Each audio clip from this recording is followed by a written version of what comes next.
Hello all you wonderful ladies and gentlemen. Today we're going to be taking a look at all the Nacht Der Untoten iterations in all of the Call of Duty zombies. Minus Black Ops Cold War because I don't consider that to be Nacht Der Untoten, that's just a cheap remake. But we're going to be looking at World at War, Black Ops 1, Black Ops 2, and Black Ops 3. If you like this video, please leave a like, leave a comment, and if you're feeling really generous, please leave a subscribe. Let's just hop right into it. Alright, so first and foremost, we're going to be taking a look at World at War, the first zombies map ever created. You know, the graphics did leave a little to be desired. Mind you, the game was made in 2008. So, for 2008, I would say this game looks pretty darn good. We will be ranking each Nacht Der Untoten iteration on a scale of 1 to 10, based on my personal opinion. You know, everybody's got their own opinions, but I will be making my own judgment. The knifing was always really jank on this map, or on this game in general, mind you, but it's still the first map ever created, so you gotta give it some grace. Oh, see? Oh, there, we got him. We'll go ahead and open up the couch like we're a moving company. Yay! Nice. And then next we'll be heading down here. Something about this map gives off such an eerie vibe. I mean, obviously that's what it's trying to do with it, but it's just so freaky, like all the zombies coming in from the middle of nowhere. The moon, the fog. You can definitely feel like this is a World War II setting. I can't pinpoint what year, but definitely during the Second World War. Alright, I think we're going to have to buy the carbine, which I am not complaining about. It was a half-decent weapon for its time. The zombies were freaky as hell on this game, man. The way they look, the way they sound, it's just absolutely terrifying. Alright, I forget how much this next door is, but obviously this is where we're going. $1,000. Alright, we can get that. Round 3. Now I noticed when you hit tab to check out the scoreboard, there is absolutely no scoreboard. It just shows the mission objectives, which I thought was kind of interesting. Oh god, that guy's sneaking up on me, man. God, dude, the zombies, they just be like barking at you. The noises are so scary. I think I can confidently say this had the most scary sounding and looking zombies of all Call of Duty. Leave it in the comments, which one do you think had the scariest Call of Duty zombies? Alright, we're gonna go down here, see what we get out of the mystery box. Give me something good, baby! Okay. That is not great. I'm gonna be honest, it's not great. I think when you had the scope on it, it was a little more powerful than the unscoped version. Oh! Headshot, quick scope. I really do like the way it looks though, I'll give him that. The graphics do look half decent, dude. It was 2008 for Christ's sake. The reflections on my scope, man. Oh! So I don't know if I'm just hitting good headshots and that's why they're dying, or if this actually had a little more damage than the unscoped version. But it sure feels pretty powerful to me. I mean, mind you, it is only round 4. Ooh, insta-kill, baby. Sniper, bro. Put me in phase. Join my clan. Alright. Give me another one. Give me another one. Give me another one. Ooh. The bar, baby.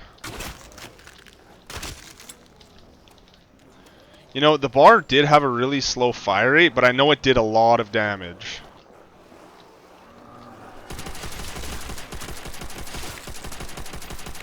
Like, there's nothing wrong with that. I really enjoy using it.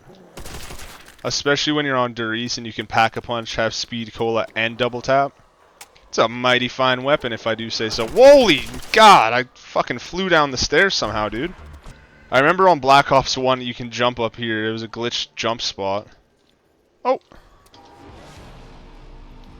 See, that's kind of weird. I don't know if it was Black Ops 1 or World at War or both. I love this game, man. This is honestly one of the first video games I ever played as a kid. Definitely the first COD Zombies, and it was absolutely horrifying. I think I played it on my cousin's PlayStation 3. It was in a camper trailer, and I remember it was so terrifying. He was playing it, and I was like, can I play? And I played it, and oh my god. My life changed forever. Alright, let's get a better weapon than this, baby. Come on. Okay.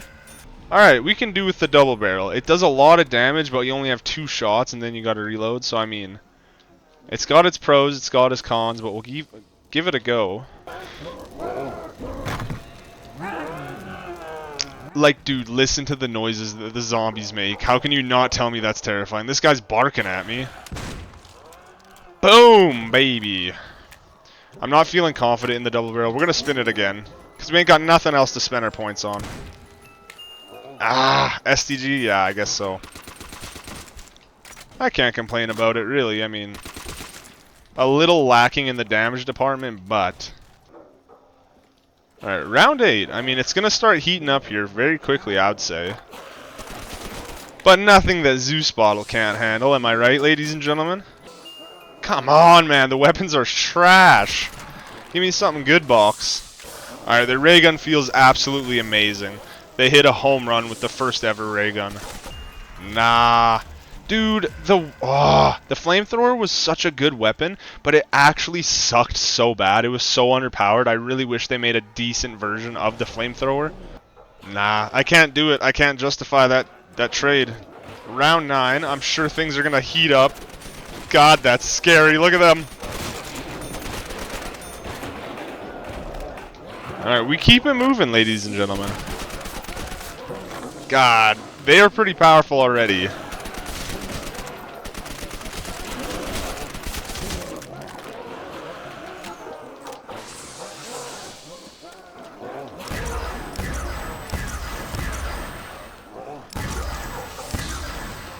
Alright, we will take that. Oh my god, dude. The zombies in this game grab you. They just, as soon as you get close to them, they grab you and smack you, and that's how you down. Alright, well that is round 12. I say, if we get to round 15, I'll just have to give it to myself and end the game there so we can go ahead and move on to Black Ops 1. Ah, the MP40 again, man. I guess it was doing better than the trench gun. It felt better in my hands, so we'll give her a chance.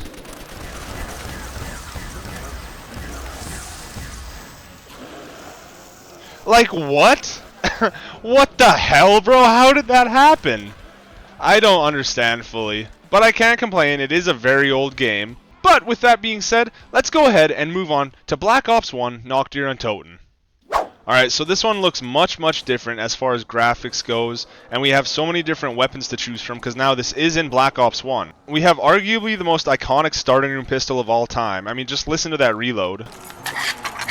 This is my favorite starting room pistol by far. Let me know in the comments what your guys' favorite is. And the melee is so much more tied together, it just feels smoother all together. I can just happily take them down without the risk of them grabbing me. Yeah, that feels really nice. And as you can see, we have our first perk, and I think the only perk, on all of the Nacht Der Untotens. We got Mule Kick. I know in BO3 you can get a perkaholic and, you know, you can get perks that way, but aside from that, we have this beautiful Mule Kick machine, which was kind of just throwing the player a bone saying, hey, we can give you guys more than 2 weapons, but that's about it. No jug, no quick revive, no double tap, no speed cola. You get the gist. Alright, again, we'll have to grab the carbine. Or carbine. Carbine. I don't know if I'm saying that right. Carbine? Oh!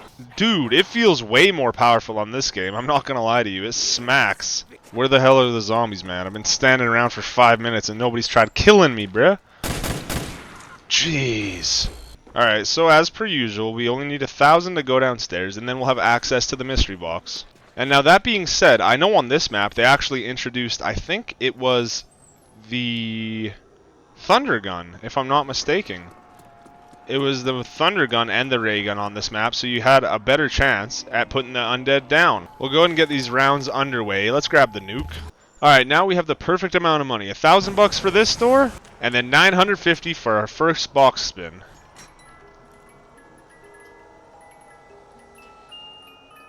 Speaking of the devil. Nice. That makes me very happy, dude. Mind you, it's not going to earn us a ton of points. We're going to have to be careful so we have enough for another box pull. Because it is powerful. It'll definitely put him down, but it doesn't give us a lot of points per kill. That sounds really good, I'm not going to lie. Way more powerful sounding than the other game. Holy shit, that boy's fast now. It's only round 4, bro. That kind of scared me. Alright, let's give it another pull, see what we can get. That is not what I like to see. Not at all. The M72 Law is not very nice. Now, I know this was another iconic camping spot, but if you wanted to run a train, your options were very limited. You could either do a train in the starting room somewhere below me, or do a train in the mystery box room, which I prefer. Oh golly. Oh golly. Oh hoo hoo! Alright, we do not have anything but the thunder gun, so that sucks. Round him up for one shot. Oh gosh. Boom. Put him down. I am finding very quickly that, yeah, the weapons on World at War are a little weaker. Like, the commando just feels so much more powerful. Might as well. Might as well treat ourselves to a little double points nuke. Yes, sir. Spas 12. Too generous today. We're getting a ton of money, I can say that for one thing. Not that we need any money. No, I won't be taking that. Not a chance. Go ahead and assume the position. Wait for them to start pushing us. Again, if I can somehow manage to stay alive till round 15, we'll go ahead and call it right then and there. I'll tell you what, this shotgun is a lot more powerful than the trench gun. Choose this any day of the week.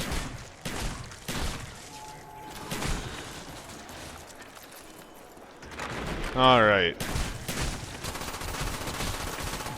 Oh god. Oh my goodness. I mean, even this gun seems to do more damage than the frickin' MP40, man. Oh, this is it. That's it. Yep. Not a chance in hell. Shit. That was my own bad. Honestly, I could have went a lot longer. I could have got to my objective, round 15. But, with that being said, let's go ahead and move on to Black Ops 2. Alright, this one's going to kind of suck because I have to actually get to Nacht Der Untoten first. So, I'll quick transition into it. Let's go! Alright, here we are, ladies and gentlemen. We have arrived at our destination, Nacht Der Untoten, in BO2. So, as you can see, I gave myself quick revive, but nothing more than that, because I didn't want to go too far beyond the Nacht Der Untoten fashion. You can't even rebuild the barriers, and it's very, very dead in here. But, as you can see, I have a ray gun, which is great. I have a B-23R for my secondary, which is not so great. So, it's not going to be a very long run, if you couldn't tell already. As you can tell, I have a pretty crappy weapon and an okay weapon. So, I wanted to get here as soon as possible. I didn't want to spend too much time in the transit map. I wanted to spend it all in the Nacht Der Untoten map. For those of you who don't know, Transit, the first map on Black Ops 2, houses the Nacht Der Untoten map within itself. You run through this cornfield and basically you end up here. But there is not much going on here, as you can tell. Bro, we got the double carpenter? Doesn't even rebuild the barriers, bro. My immersion is shattered.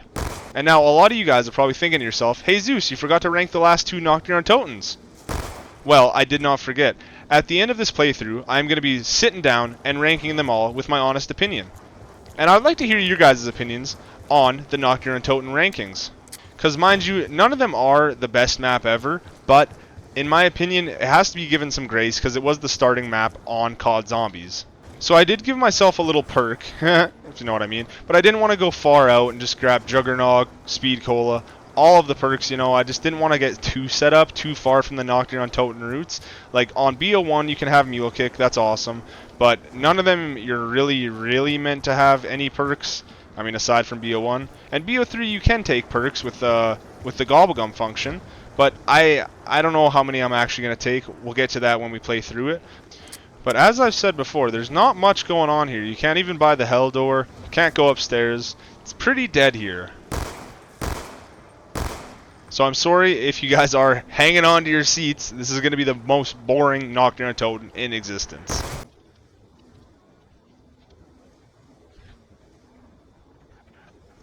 God damn, finally showing up to the party.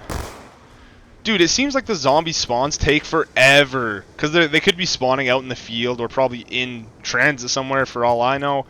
And they just take forever to find where Nacht Der Untoten is. I mean, I remember my first playthrough, it was hard as hell to find my way through the maze. So, I mean, I can't necessarily blame the zombies.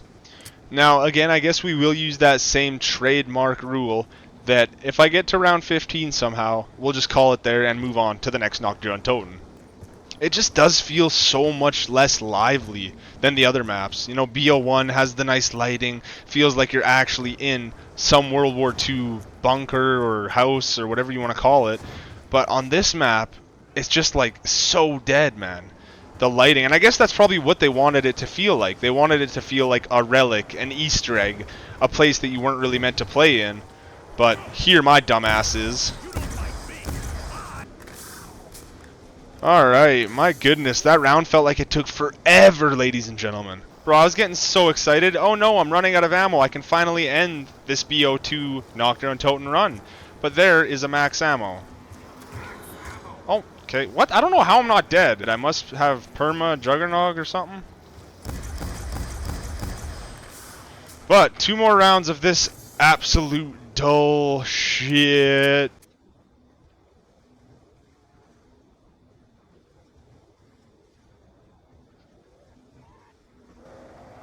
Oh no, you guys.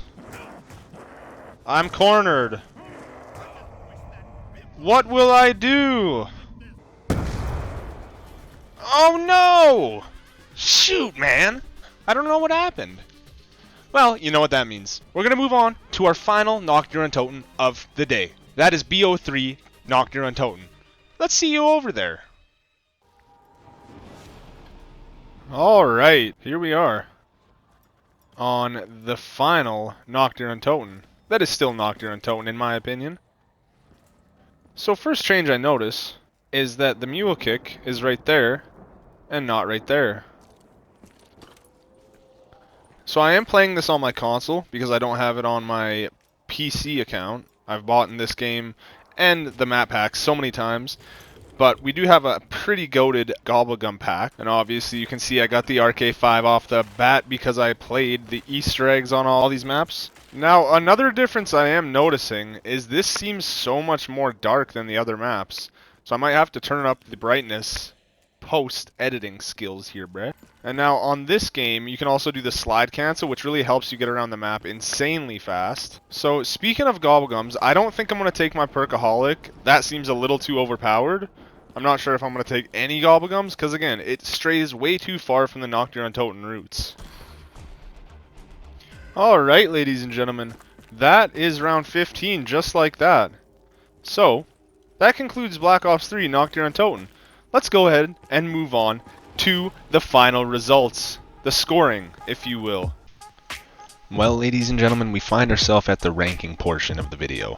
I'm going to go ahead and give World at War an outstanding 9 out of 10, just because it is simply the OG. Black Ops 1 coming in strong at a second 8 out of 10. It's an amazing map, amazing game. It gets an 8. Black Ops 2 on the other hand is going to be the lowest on the totem pole, a 2 out of 10. Nothing I liked about it, honestly. And then somewhere in the middle, Black Ops 3, a 6 out of 10. Let me know if you agree with my rankings in the comments. With that being said, I love you very much. Until next time, rock on!